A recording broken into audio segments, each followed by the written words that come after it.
You're listening to the Options Insider Radio Network, the home of the Options Podcast. For more quality options programs, visit theoptionsinsider.com or search for Options Insider Radio Network in your podcast provider of choice. Listeners can also access all of our programming through our mobile app available in the iTunes and Google Play stores. Select programs are also available via live stream at mixlr.com/options-insider. That's mixlr.com/options-insider. Don't forget to follow along with your favorite programs and submit your own questions for the hosts at twitter.com/options, stocktwits.com/options, facebook.com/theoptionsinsider, or via questions at theoptionsinsider.com.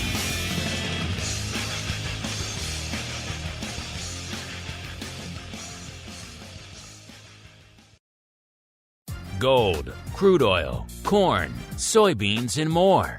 With so many tradable products, the futures options market can be an intimidating place. How can you possibly keep track of the latest trading developments across so many different products? Don't worry, we've got you covered. Welcome to This Week in Futures Options, the program designed to help active futures options traders stay on top of this ever-changing marketplace. Each week, we'll break down the top trades, hot products, volatility explosions, and much more.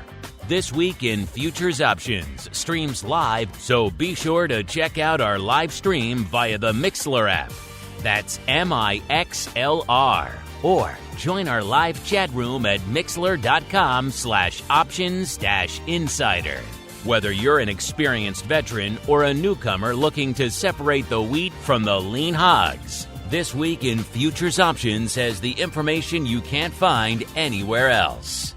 This Week in Futures Options is brought to you by CME Group, the world's leading and most diverse futures and options exchange. For more information and educational resources about futures options at CME Group, visit cmegroup.com/options. This Week in Futures Options is also brought to you by FTSE Russell, a leading global provider of benchmarks, analytics, and data solutions. For more information, please visit ftserussell.com, cboe.com, and cmegroup.com. And now, get ready to break down the latest futures options trading activity.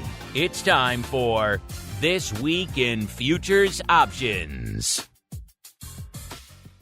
All right, everybody. That music means it is time once again for TWIFO, This Week in Futures Options, a program where we break it all down on the other side of the options fence. We're going to talk commodities. We're going to talk equities. We're going to talk some FX today. That should be fun, and a whole bunch more. My name is Mark Longo from the OptionsInsider.com, as well as, of course, from the ever-exciting Options Insider Radio Network. Hopefully you guys are enjoying the slew of content that has been hitting you pretty much twice a day, every day this week. Remember, if you like what you hear, keep those reviews coming. There's so many new folks out there discovering the network every day in these troubled times. Help them find a good place to turn to, so leave those reviews in your platform of choice. Keep those questions coming, too. We do love to hear from you guys. And let's see who we're hearing from on the old TWIFO program today. First, let's go out to the FTSE Russell hot seat, where I am joined once again by my old friend out there, Mr. Sean Smith, the Managing Director of Derivatives Licensing over there at FTSE Russell. Mr. Smith, welcome back to TWIFO, sir. Mark, it's great to be back. Looking forward to having a great show today. It's getting exciting. These markets are all keeping us awake and alert. So it's going to be a great show today. Yeah, if you were sleeping earlier in this week, the markets certainly woke you up. A lot to pay attention to this week. And helping us do just that, holding down the CME Group hot seat this week, is Mr. Craig LeVeille, the Executive Director of FX Products over there at CME Group. Craig, welcome to the TWIFO program. Well, thanks, Mark. It's great to be on the show, and thanks for having me. And Craig, I know you've been on some of our other programs in the past, but it's been a while since you've been on the network, and I know you've never been on TWIFO before, so maybe let's start there. A lot of new listeners have discovered the program and indeed this network over the course of 2020. So why don't you give our audience a quick overview of your background, as well as what it is that the Director of FX Products does day to day over there at CME Group. Well, happy to. My background has been a long time in the FX market. I actually started on the floor of the Board of Trade in the CME in the early 90s. I traded both soybean options, bond options at the Board of Trade before switching over to CME, where I focused on FX options ever since.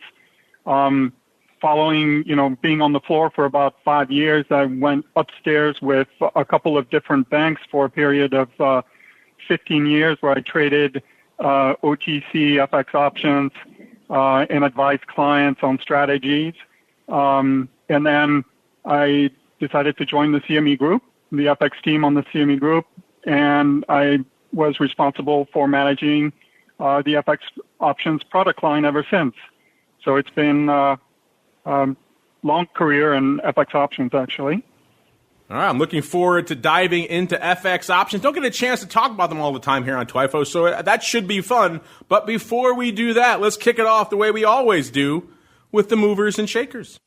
It's time to find out what's rallying on the light side and falling to the dark side at CME Group this week. It's time for the Movers and Shakers Report. All right, everybody. Like the man said, it is time for the movers and shakers. We break down all the big movers to the upside and to the downside, a.k.a. the light side and the dark side at CME this week. It's kind of easy this week, actually. There's not a lot of light side on the screen. There's barely a top 5. It's pretty much all dark side. So we'll get rolling there really quickly. We'll start to the light side first. You guys always ask us about Bitcoin. It's not even in the top 5 this week. It's only up about 0.25%. So that puts it at number 15. It was number 1 to the light side, though, last week, followed by number 5. Going out to the rates complex. You got the 30-year up a little over 1%, about 1.07%. Followed by number 4, the Ultra Bond, up there about 2.08%. Number 3, Live Cattle, up about 2.5%. It was number 1 in the opposite direction last week, number 1 to the dark side. Followed by number 2, Iron Ore, up 3.13%. That was number 5 to the upside last week, up about 2.8%. Again, not a huge option story there. A lot of these names in our top 3 of the top 5 anyway, not huge options names. Number 1 is actually feeder cattle. We broke down a little bit of livestock on the show last week. It's an interesting, if not esoteric, corner of the futures options market. Feeder cattle up 7.13% this week. It was number 2 in the opposite direction last week, off nearly 5%. Now let's go to the dark side. We got to stop outside the bottom 5 really quickly to the number 10 spot. That's where you find the Russell 2000, off nearly 6%. 5.81%. It was number 7 to the dark side last week. That usually, off nearly 6% in any direction, is usually going to be enough for probably the number 1 spot. But that shows you how much red is on the screen over there at CME this week. It's pretty much 80-odd% red on our movers and shakers report this week, listeners. Number 5, it cost you nearly an 8% sell-off to break into the top 5 this week. That gets you to palladium, off 7.98%. Number 4, heating oil, off 9.12%. It was number 5 last week, off 2.5%. Number 3, RBOB, getting a little bit of a theme here, I think, off 9.96%. Number 2, our old friend WTI, off 13.5%. That's just a drubbing. That would usually easily be enough for the number 1 spot, but not this week. Brent actually taking the top spot, off almost 18.25%. So a lot of red on the screen. There's a lot to break down. But as I mentioned, Craig is our guest in the CME hot seat this week. So I think let's kick it off in his neck of the woods. Let's talk a little bit of FX. The dollar, the euro, the yen, and more. It's time to explore what's happening in major currency options around the world. It's time to talk FX. All right, Craig, now is that time, that moment you have been waiting for. Of course, FX is your domain, your purview over there at CME. As I said before, we don't get a chance to talk about them too often because it's not often that the FX names really break into our top 5 to the upside or to the dark side. But I like to have a chance to shine some light on different categories and complexes every now and then. So let's start there. Craig, obviously you've been watching over all things FX this year. 2020 has been, I think, unprecedented by just about every measure you could possibly have. So break it down for our audience. What's been catching your eye, and what are some of the interesting trends and developments you've seen out there in FX options this year, sir? Well, certainly, I mean, and the reason where we don't break into your dark side and light side, I guess, is, we've seen a longer-term downtrend in FX volatility over the last couple of years, and it culminated into a multi-year low in January of this year, with the GPM G5 index dropping, below 5%, and then COVID hit, and sort of the pandemic really didn't create that much volatility in FX, and I think one of the big trends right now is, of course, the compression of the interest rate differential in the major currencies, and so that doesn't tend to lead to big FX movement. But, it'll be interesting to see what happens in 2021. I think some are predicting that FX volatility, could come back in a big way. There's some perceptions that maybe this could be related to perceptions of the, ballooning deficit and potentially a big move in the dollar. So it'll be interesting to see. We're certainly, very interested and focused on that. And then from a more macro structure perspective, and and maybe the viewers, aren't in touch with the regulations that are coming in play. And so, one thing that happened this year is over the past few years, there's been a regulation called the uncleared margin rules that have been put into effect, and basically it requires participants who trade FX OTC on a bilateral basis to basically put initial margin and variation margin when they trade. So that will make the OTC look much more like the exchange. And this regulation was postponed this year just because of the pandemic, but it goes back into play over the next couple of years, where firms that have in 21 $50 billion in exposure, and in 22 it drops to $8 billion in exposure, will now fall under the guise of this regulation and will need to exchange initial margins for derivatives positions that are not cleared. And so it'll be very interesting to see, how these institutions, which may be as much as 1,000 institutions being captured by this regulation, how they react to this regulation. And clearly we're very optimistic from our perspective, where we feel we're well positioned because our listed options and our OTC clearing solution can provide very capital efficient solution for these regulations. So that's kind of the two main developments that I foresee in the next year or two. Well, you talk about that OTC business. Obviously, that's a very big part of the FX options landscape. We talked about it earlier on the show when you guys initially launched it. This is, of course, your FX volatility converter tool, but this is squarely aimed at that audience, allowing them to effectively help convert some of those OTC positions into what you guys have listed over there at CME, drive some of that OTC volume into the listed space. It's been a little while since we talked about that tool, so maybe, Craig, give our audience a quick overview of what that tool is, why you guys launched it, and how the response to it has been so far. Well, the response has been really strong. We've had, over 2,000 unique individuals kind of visit the tool, and so we're very happy with the response that we have. But let me explain the tool for the audience. And to explain the tool, it's important for the audience to understand the difference between FX options traded on the OTC and the listed futures options at CME. The convention on the OTC is to trade options on spot, and traders tend to trade in volatility terms, whereas on CME, the options deliver into a future, and we trade in premium terms. So there are some major differences between the two options, even though they behave very much the same. These differences make it difficult for, traders who are not familiar with the CME convention to analyze, the prices at CME and be able to make a decision as to, maybe they have a better opportunity to trade on listed options because the liquidity is better. And so this tool that we've created basically makes, this conversion. It takes all of the rules of the CME and unwinds these rules to create an OTC equivalent volatility surface. We use a Sabre model to try to create a continuous surface, and then we present this volatility surface in the terms that OTC traders are familiar with, which are buckets of, set tenors and set deltas. Usually it's 1 week, 1 month, 2 months, 3 months, and deltas of, 10, 25, and 50 for the at the money. And then they like to see volatility, the price in implied volatility terms.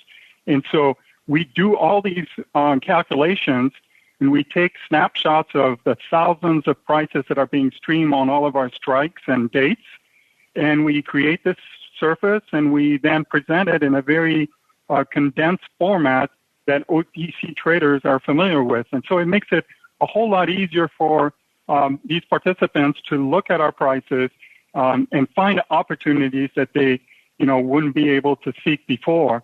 And the tool really helps them to find these opportunities on CME.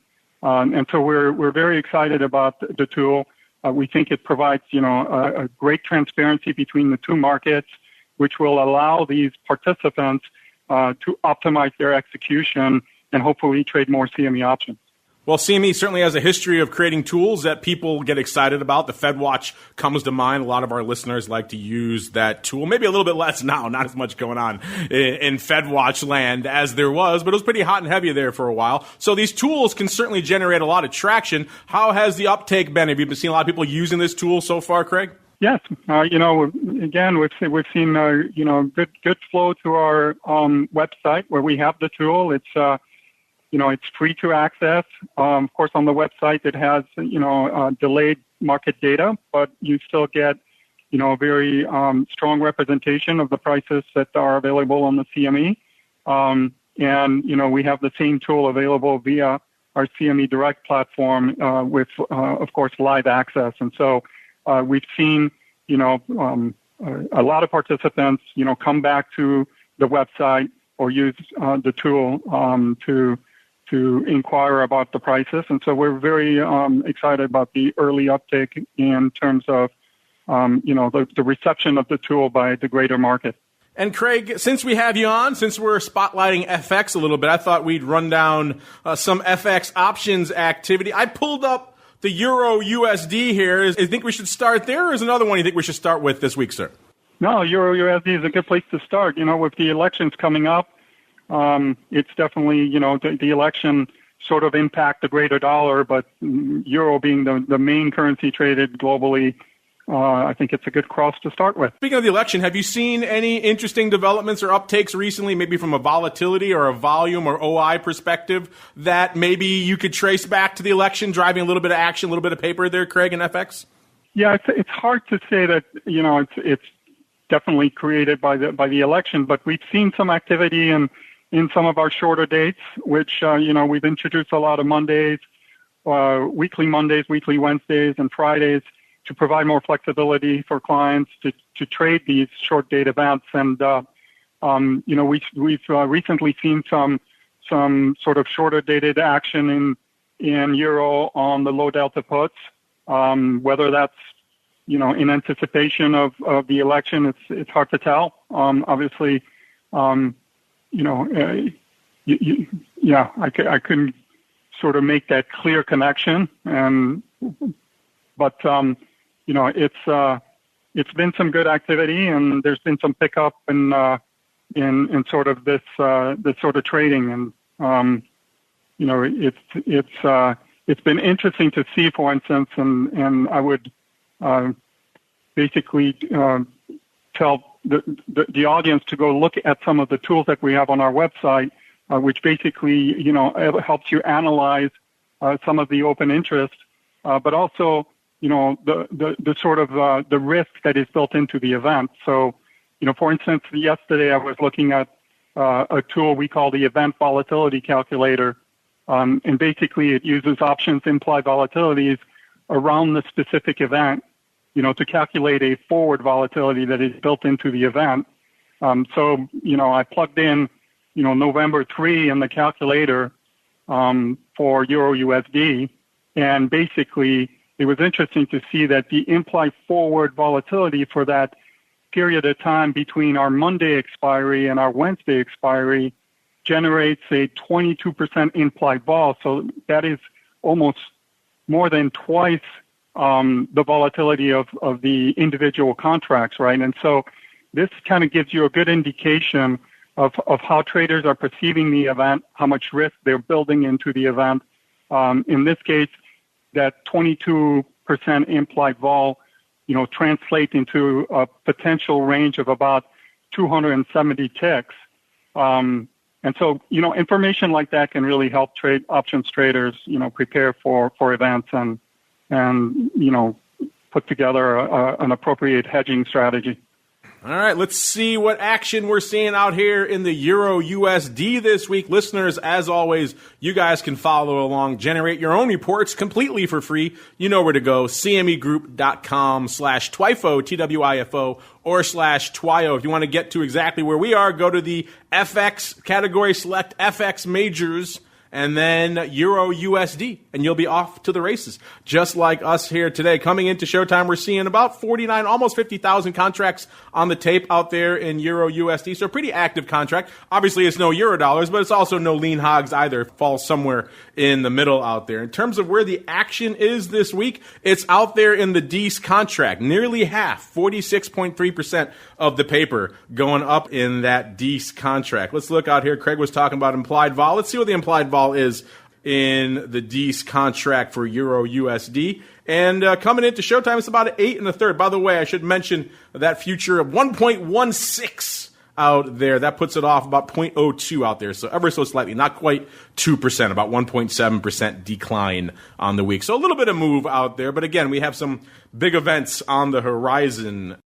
That vol in that DEES contract, which obviously extends through the election and beyond, is at about an 8 1/3. That's ticking up about almost a full point. So that's a pretty big move. And a contract that doesn't have a ton of vol, gaining nearly a full point, that's a pretty sizable increase in terms of volatility. So obviously what's cooking out there with the election and what Craig was just talking about with some of these other events out there is contributing to a little bit of vol on the horizon. In terms of where the skew is lining up, last week we saw a decent little bid emerging to the puts. They were about 2.5% rich to the at the money, so not a huge bid, but something was percolating there. That has gone away completely this week, which is kind of interesting. In fact, the puts are now pretty much in the opposite direction. They're almost 2% cheaper than the at the money. So they've kind of swung a complete 180 over there, which is kind of interesting. The calls also last week kind of unched. They were about a 0.25% cheap to the at the money, so effectively unched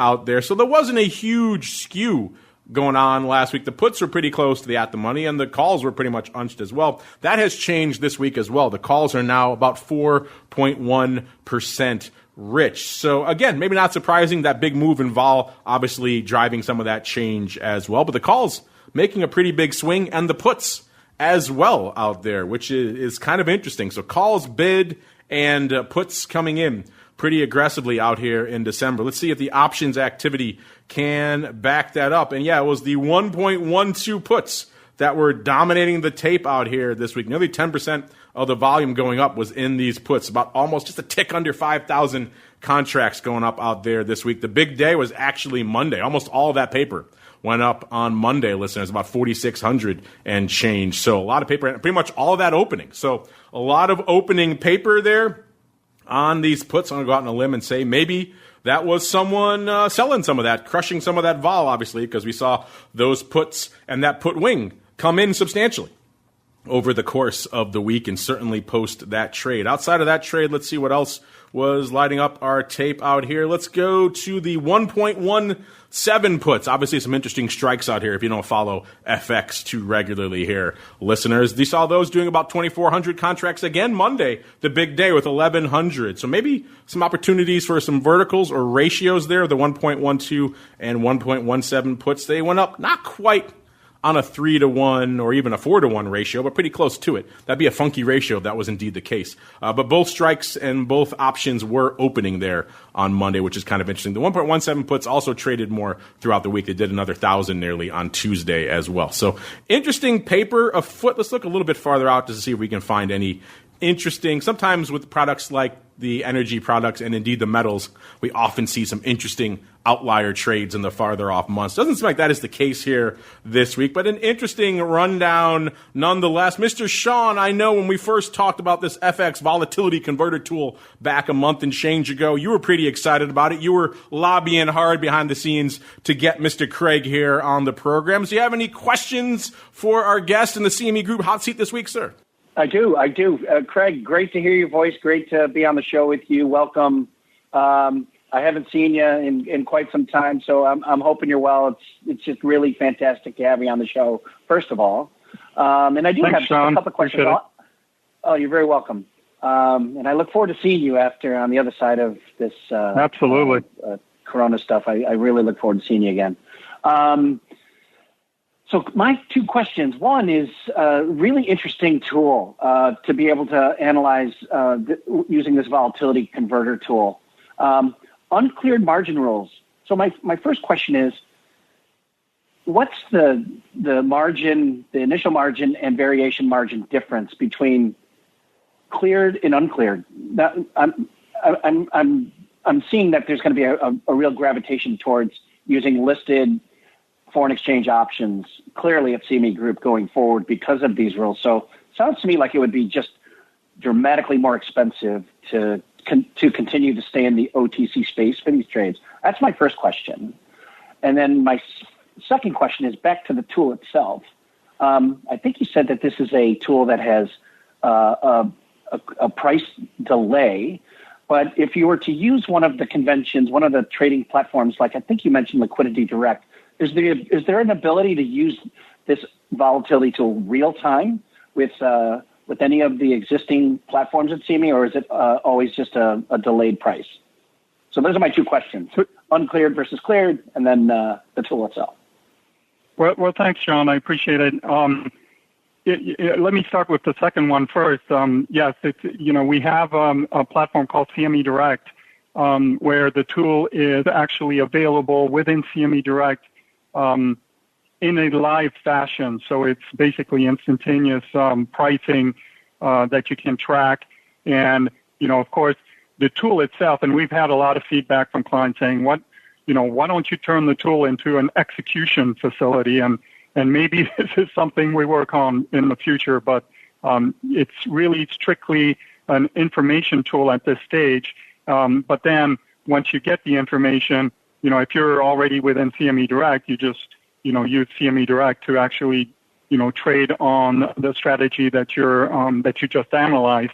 Of course, if you're using the web, you would look at the prices, make a decision, and then turn to your own trading platform to actually do the trade. But it is available real time in CME Direct, where it's very easy to go from looking at the analyzing the strategy to actually doing the trade.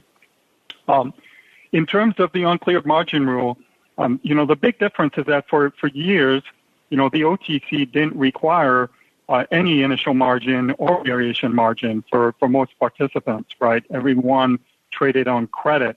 And so any sort of introduction of initial margin and variation margin requirements increases the cost of trading for these participants. And in some case, we've done some analysis that shows that, it's pretty drastic difference in terms of the cost of staying on the OTC in a bilateral fashion and exchanging initial margin, variation margin versus coming to CME where, it's always been part of the process, but it's extremely efficient because you basically, all the positions are netted to the central counterparty. So on the OTC, the big cost factor is if you have multiple counterparties, then you're exchanging initial margin and variation margin with all of these different counterparties, and that can become very cumbersome. So that's the big difference, and we think that, clearly the We've seen some movement of OTC participants looking at a solution and migrating towards futures, and I think that's going to continue over the next couple of years. And that also leads to, if I could just add a kind of a follow-up, if you're trading multiple currencies, there's margin offsets and there's different credit efficiencies from a clearing perspective as well. That's correct, right? Correct. Exactly. Cool. Very exciting. Very much so. Looking forward to checking out this tool. Good stuff indeed. We want to talk about FX probably for the rest of the show, but there's some other products we have to squeeze on. But we'll get to some more FX in a little bit, I think, when we get to our listener questions. Now it's time for us to move on into another product category I know you guys are pretty interested in right now. It's time to talk some equities. It's time to explore the volatility swings, skew changes, and hot options trades in your favorite indices. It's time to talk equities.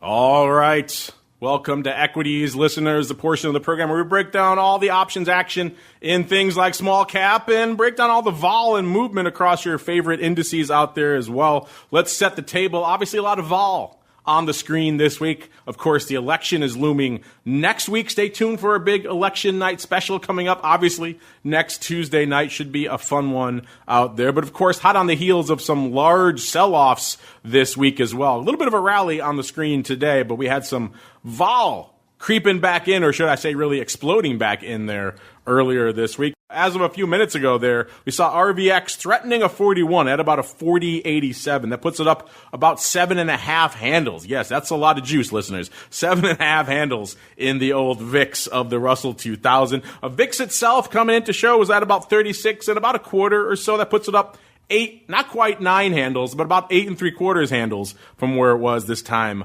last week. Our old friend, the VVIX, aka the volatility of volatility itself, almost at a 143. That puts it up a whopping 28 1/4 handles from this time last week. And the newest addition to the volatility landscape, which we'll be talking about on the show in the near future, that's VolQ, aka the at-the-money vol of the NASDAQ 100. It's at about a 36, almost even. That puts it up almost exactly 4 points from where it was this time last week. And in terms of the spreads you like to watch, which is primarily the small cap to large cap spread, aka the RVX to VIX spread, that's at about 4 2/3 of a point, which puts it up a little bit more than a point wider than last week, about 1.15 points wider than last week. So a lot of stuff afoot. Before I break down all the action in RVX this week, sir, Mr. Sean, what's been lighting up your tape in small cap land this week, sir? You know, it's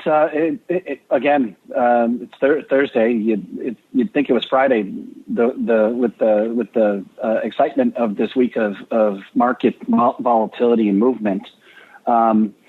As you said, the spread, RVX up dramatically, VIX up dramatically, and the spread is wider, just slightly wider. But again, our Russell 2000, as I very, very excitingly say, outperforms in both directions. And as you saw, the Russell 2000, I think you said this week so far it's down, 5.8%, almost 6%. Again, this upswing in COVID infections dramatically affects small caps, them being domestic, right? So there's states shutting down cities and businesses and limiting folks getting into inside places and lots of new restrictions. Europe is shutting down. So this global pandemic is actually making this big swing, and it's affecting small caps in a dramatic fashion. But again, as we get more careful, and there's we got the election, which is just adding volatility to the market as well, is keeping these markets moving. Today we see a nice resurgence. There's obviously other data that comes into this market. It's earnings. It's things keeping the market moving in both directions. So, you know, I think I said it 2 weeks ago, put your seatbelts on as we head into this election season. It's going to continue to be interesting. We actually, a couple of days ago, FTSE Russell put out a nice blog on U.S. presidential elections and our index performance. And I think the headline is "Watch the economy, not the outcomes." This is more an investor type of focused blog, and you can get our blogs at FTSERussell.com/blogs. And I'll remind everyone on the show where to go at the end of the show again. But interesting article that our Philip Lawler has put together in regards to the months surrounding the last 5 elections. And this blog has a nice graph of index performance. It's really interesting to see yield in bonds, and also the large and small caps Russell 1000 and the Russell 2000 small cap indexes, how they performed during those 3-month periods in the last 5 elections from the years 2000 to 2016. So some really interesting analysis there. Please go to our website. And as a matter of fact, I'll even have Mark and Gene blast this out through their channels so that you guys can just see it right here from TWIFO. But really interesting times. And again, keep the seatbelts on. Yeah, we just had a listener ask us on one of our other programs about some historical context for the elections, and this blog provides exactly that. So check it out, listeners, over there at FTSERussell.com. We'll tweet out the link for you as well. But it's got some interesting nuggets here. It breaks down what happened in 2000, of course, not just the election, but in the wake of the tech bubble imploding. 2004, as they term it here, the Fed tightening cycle. 2008 is when quantitative easing began in earnest. 2012, we had the recovery and some more easing out there. Then, of course, 2016 and all the fun that unpacked there. So a lot to digest. This is a pretty interesting chart here. Let's see what else is interesting out there in the realm of equity options today. Coming into Showtime, we're seeing on the week the Russell 2000 at about a 1557. So a lot of people were talking about, can it maintain north of that 1600 level? And of course, in the wake of the equity annihilation we saw earlier this week, the answer is no. And coming into today's show, it's off not quite 5% since the start of the week here, about 4.75%. They're about 78 handles, so pretty big move to the downside. We do see small caps tending to lead the charge to the upside or to the downside these days, and this week, at least for the time being, it is to the dark side. Of course, we're seeing a little bit of a turnaround out there today, so it'll be interesting to see how that unfolds and maybe if that changes that narrative by the end of the week. In terms of where the action was, kind of hard for us to parse this from an options perspective because, as the equities like to do, it's all in the weeklies, and in fact, it's all in the daily contract right now. The contract that's going out tomorrow is dominating the tape with almost half of the paper going up out there. But it is worth noting the big, most active contract is the 16 half calls, which is kind of surprising. Not the strike I would have guessed. I could break down, of course, the implied vol and the skew and stuff, but you know my feelings about doing that on a contract that has 1 day to go. Those numbers are kind of meaningless at this point. But interesting nugget and kind of surprising to me that it's the upside calls, almost 100 handles out of the money, 16 half calls that are dominating the tape out here in the Russell 2000, followed hot on its heels by the 1710 calls out there in December. Also pretty active out there. If you're wondering, by the way, the vol out there in December is at about a 35.84, up 7 points just this week alone. Still a little skew out there as well because December a little bit more relatable contract, I think, for most of you. Obviously, that goes through the election and beyond, so some interesting things being priced in there. Those puts were about 18.6% rich at the money last week, and they're pretty much the same, 18.7% this week. So these puts have been frothy, have been juicy for some time, and they're maintaining that level of elevation. The calls were about 15% cheap. Calls getting a little bit of that bid back. They're only about 14% cheap now. Maybe not surprising when vol itself is rising by 7 points. You're going to get a little bit of an uptick out there in the calls. Also worth noting that's where the 1710 calls were trading out there in December. So upside calls, the order of the day in small caps, which is kind of interesting. We don't get a chance to talk broad S&P really quickly. Let's talk a little bit of that here as well. Let's go out to the E-mini. You can find this in the same drop down that you find the Russell 2000. Of course, listeners out there, just go to E-mini. I like to hit select all, but be warned, that's a lot of data for you guys to parse on your screens. Coming into Showtime, it's the same deal, actually, which is kind of interesting. Actually, a little bit different because we're seeing a lot of action in the DEES contract, which is kind of surprising. You think you might see more action in the weeklies, but no, it was the DEES that had about 18%, but it was that 1 day to go contract has about 28.5%. So that 1 day contract, once again, stealing the thunder. The E-mini coming into the show is about 33.20 off about 131 handles.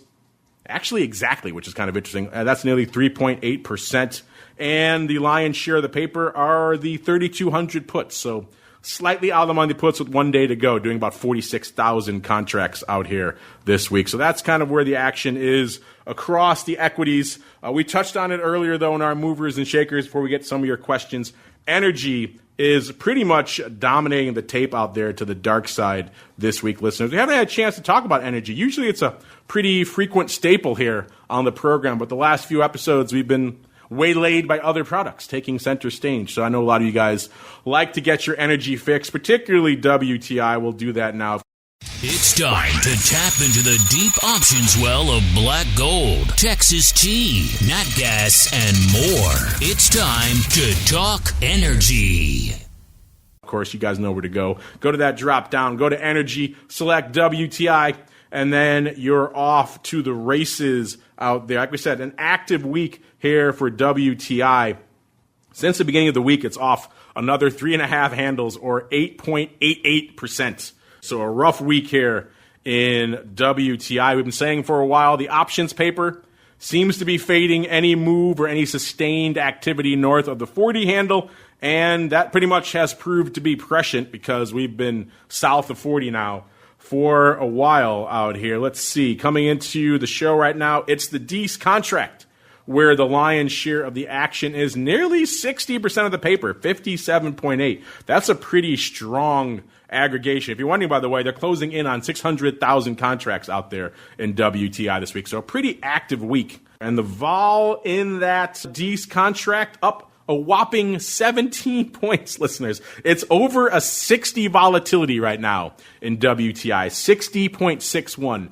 To give you some frame of reference, that is certainly more volatile than a lot of the large cap equities you're looking at out there. Like Apple used to be a 60. It's come off from that. I don't think Amazon is even there. It's more volatile than Bitcoin. That's more volatile than a lot of products out there right now. So energy, even the DEES contract, finding a little bit of vol infusion this week, up 17. That's a huge move from a vol perspective. Let's see what's going on from a skew perspective. Obviously, that big of a vol move, you'd expect some movement in the skew, and ironically, you didn't see a lot. The puts were nearly 17% rich to get the money last week, 16.8% to be precise. This week, they're 17.5%, so up about 0.75%. That's about it. The calls, 13.2% cheap.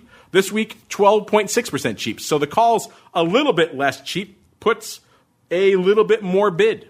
That's pretty much about it. That's surprising, given the monumental increase in vol we saw this week. If you want to break that down more for yourselves, there's a great tool built into these reports called the Shift and Slide tool, which will show you exactly how much the skew shifted and also slid along the predetermined skew paths. Kind of interesting stuff. I encourage you to check it out if you want to get a little bit deeper into what's going on out there on the skew side of the fence. In terms of the number one contract out here this week in WTI, it was the 45 calls. That's surprising. That's not exactly the strike I would have picked when we're well shy of the 30, or I should say the 40 handle. But no, the 45 calls doing 26,275 contracts. So a pretty active week. Almost half of that exactly, 13,755 coming on Tuesday, about almost 9,000 on Monday, the rest scattered throughout the week. It was back and forth because that big chunk on Tuesday was only slightly opening, which is kind of interesting. So net, not a lot of bias in one direction or the other on this slew of paper on the 45 calls. Probably why we didn't see a huge skew move as a result as well. A lot of back and forth paper on the 45 strike this week, which is surprising. Would not have been my first guess for where I thought the action was focused this week. Number two were the 33 puts. That makes a little bit more sense. That's only about 3 handles and change out of the money right now. They did 23, almost 24,000 contracts. The big day was yesterday. 12,500 going up on the tape. Almost a little over half of that actually looks like opening. So opening paper on the puts on the 33 strike out there. Another 10,000 trading today. So that's been a pretty active strike as well as we move south through the 30 strikes out there. Then we saw the 40 calls. Again, that one makes a little bit more sense with almost 20,000 contracts. Even the big day is today.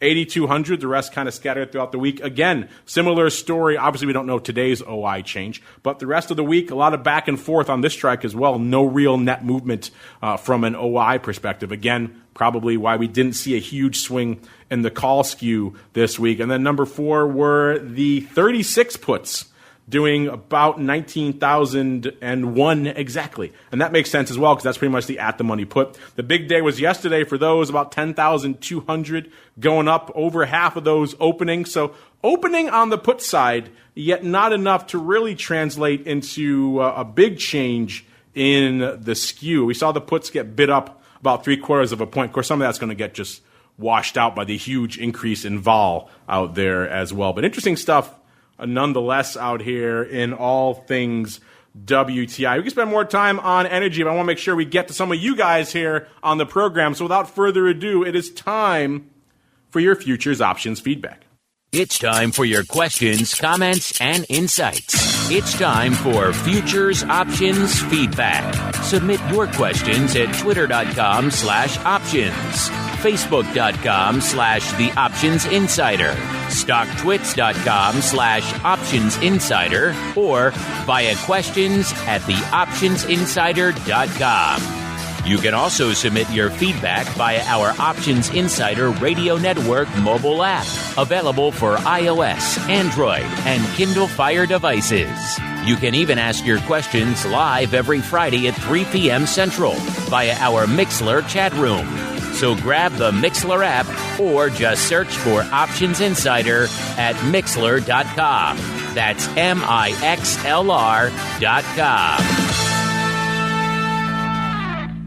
All right, everybody, welcome to your segment, the Futures Options Feedback segment. Got a lot of questions. Let's see how many we can get to here. First up, Mike. Mike has a bunch of questions. Usually we limit you to one, Mike, but we'll be charitable here. We'll let you get a couple in. He says, I'm new to all this future stuff, so please allow me to ask some noob questions. Well, you're not a noob, Mike. You're just trying to learn. First off, he says, am I correct in saying that futures options are a derivative of a derivative? Well, that one's pretty straightforward. The answer is yes. Obviously, a future is a derivative. An option on said derivative is a derivative of a derivative, as opposed to an option on a stock. Obviously, a stock, not a derivative. So a little bit of a different beast there. He says, question number 2, and futures trading, I know you only put up a portion of the contract's worth, but I'm confused as to its cash position, especially in commodities. Like, who owns the barrels of oil? And where are they going if the contract just ends in a cash settlement? Did they ever even exist? Metaphysical question. Or does the contract eventually end up with someone who actually wants the physical goods? And number 3 says, I'm tempted to trade ag options, maybe corn. Am I nuts? Well, maybe, Mike, if you don't understand some of these concepts, maybe you should hold off on slinging some of the corn options. Even though if you're going to pick an ag, corn is a good one. It's one of the more liquid ones out there. So that's probably a better starting point than some of the more esoteric ags. But maybe you get a better handle on this stuff first, and then maybe you go to whatever broker you're using. You try some paper trades out there first just to make sure you have an understanding of this. But the second question, let's see, also the barrels of oil. Well, the good thing is that the WTI contract, not cash settled, so you don't have to worry about that. And the oils do exist. We talked about this before. People have this weird misconception. You're going to trade these contracts and this giant truckload of oils is going to show up at your house or truckload of corn, whatever. Pick your product. They have this fear of that. And we talked about that before. We've debunked that many times on this show. That is not going to happen. But maybe, Craig, you can walk Mike through some of his questions. In particular, number 2, maybe you could work him through a little bit of how it works with putting up that initial margin on the future, because it is different than going out and just buying a stock, Craig. Yeah, absolutely. I mean, basically you need to have an account set up and, with a clearing member of the exchange. They'll require you to put up some money to handle, the risk of an initial position. But basically, on a daily basis, your position is mark to market. That generates what we call a variation margin, right? That variation margin is paid in cash. But then there is a risk calculation on your position, and that risk generates a initial margin call. And so basically the clearing member will make sure that you have enough money on hand to cover that initial margin call, as well as, moving the money from a cash variation standpoint. But that initial margin call, depends on the product that you're trading. And it's related to, basically the risk of the position. So the volatility dictates, the amount of margins that, the exchange will require for you to post. One thing about futures options, it's very much based on 1 day's risk. And of course, they've done, tremendous historical calculations to see what they need to keep on hand, to make it safe for the entire, system. But yeah, that's how it works in futures options. Well done, Mr. Craig. Sean, anything to add here for our listener, Mr. Mike, who's got some, as he puts them, noob questions about futures and futures options, sir? I'll just sprinkle a little bit more into Craig's answer, which was a fantastic answer and textbook, if I was to say so myself. He's absolutely right. The only other component that I would add is the notional value of the underlying contract. The futures contract is also one of the pieces in the equation. Some of them have larger notional values than others. So that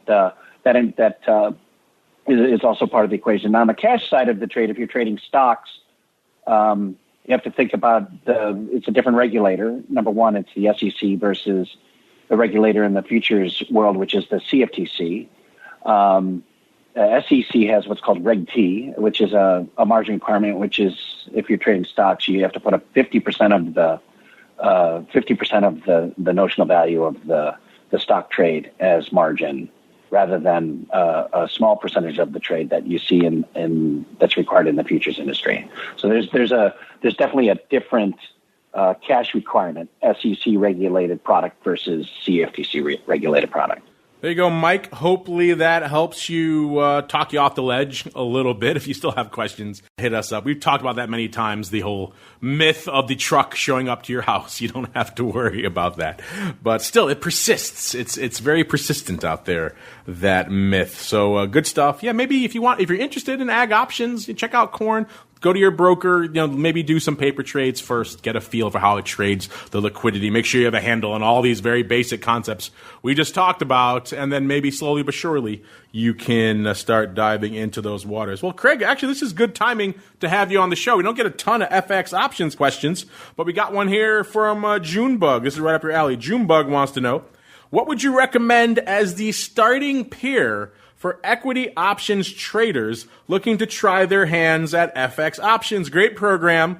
Hoping to hear more FX on it soon. Well, hopefully you were listening today, Junebug, because we did a whole bunch of FX at the start of the show. I have some ideas on this front, Craig, but obviously you hang your hat day in, day out over there on the FX options side at CME. What would you recommend here for our listener who's obviously got some experience with equity options and is thinking about maybe trying their hands at FX options, sir?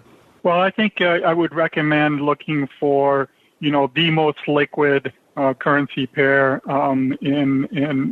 CME, and that is, the Euro USD FX pair, right? It's the dominant pair globally. It is, we reflect the same sort of profile. It is the dominant pair at CME, and so it has, the most liquidity of any pair. That's the same on the options side. So for any participant that is starting, I highly recommend starting with the most liquid pair. This ensures, the lowest potential risk in terms of liquidity.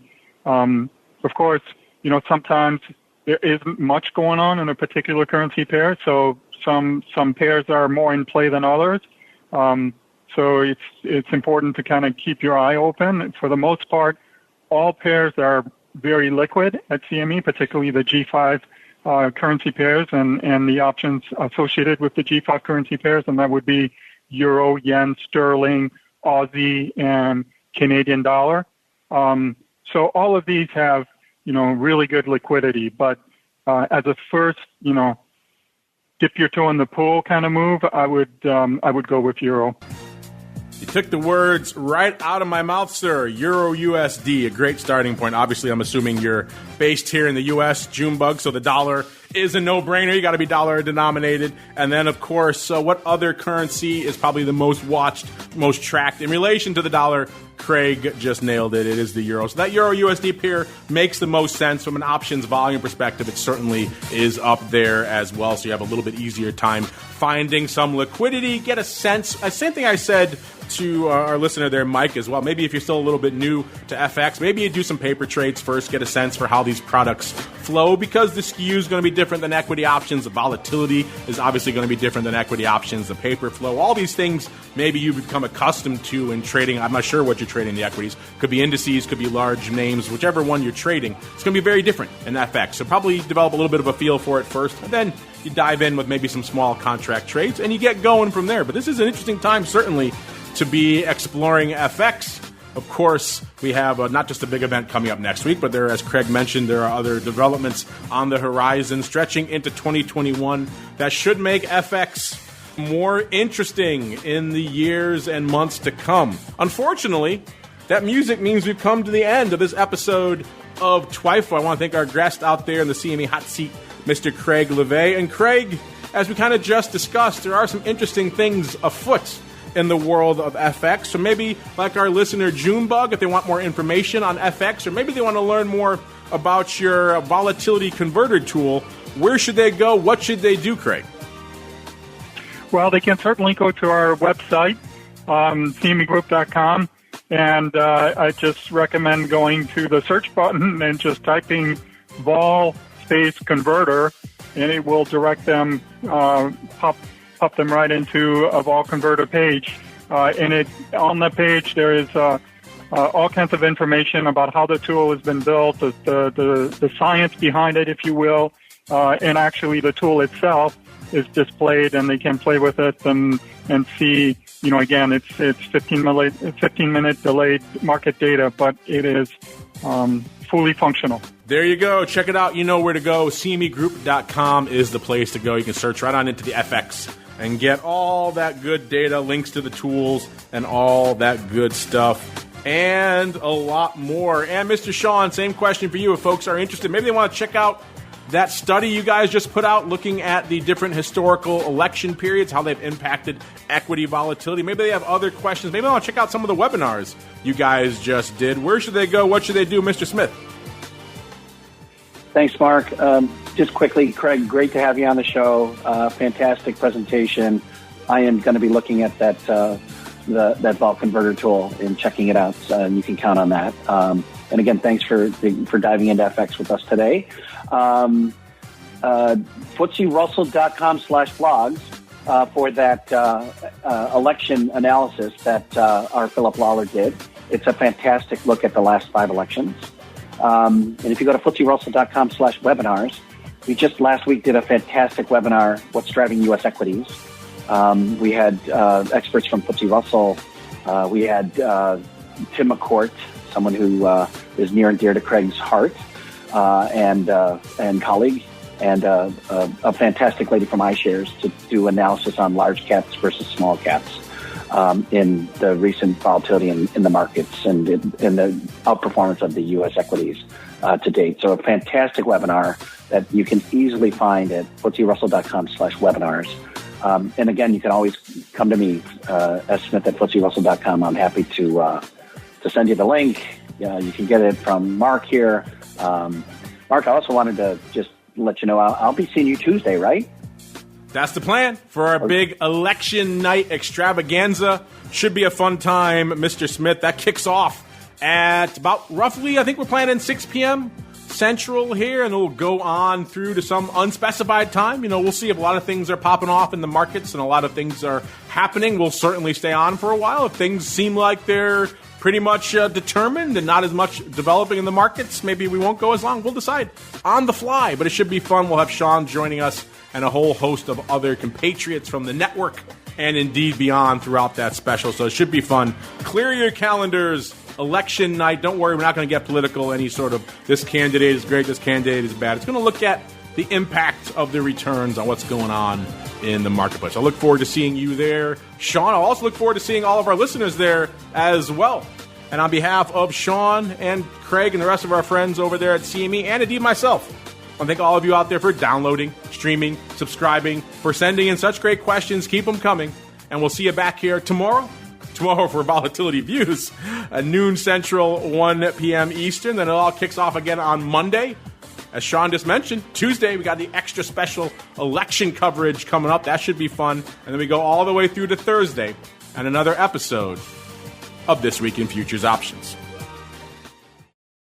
This Week in Futures Options is brought to you by CME Group, the world's leading and most diverse futures and options exchange. CME Group's markets help individuals and businesses around the world manage risks and seize opportunities. CME Group offers the deepest and most liquid options on futures across all asset classes, including interest rates, equity indexes, foreign exchange, energy, agriculture, and metals. For more information and educational resources about futures options at CME Group, visit cmegroup.com/options. This Week in Futures Options is also brought to you by FTSE Russell, a leading global provider of benchmarks, analytics, and data solutions. Investors in the U.S. and around the world are using FTSE Russell indexes to benchmark their investment performance and create investment funds, ETFs, structured products, and index-based derivatives. Many Options Insider Radio Network listeners will be familiar with the Russell 2000 Index. Russell 2000 futures and options are currently trading on the Chicago Board Options Exchange and CME Group. For more information, please visit ftserussell.com, cboe.com, and cmegroup.com. This broadcast is intended for informational and educational purposes only and does not constitute trading advice or the solicitation of purchases or sale of any futures or options.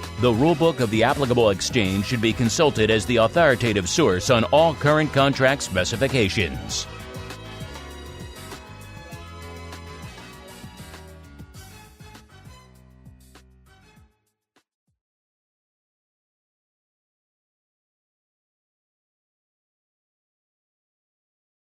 You're listening to the Options Insider Radio Network, the home of the Options Podcast. For more quality options programs, visit theoptionsinsider.com or search for Options Insider Radio Network in your podcast provider of choice. Listeners can also access all of our programming through our mobile app available in the iTunes and Google Play stores. Select programs are also available via live stream at mixlr.com/options-insider. That's mixlr.com/options-insider. Don't forget to follow along with your favorite programs and submit your own questions for the hosts at twitter.com/options, stocktwits.com/options, facebook.com/theoptionsinsider, or via questions at theoptionsinsider.com.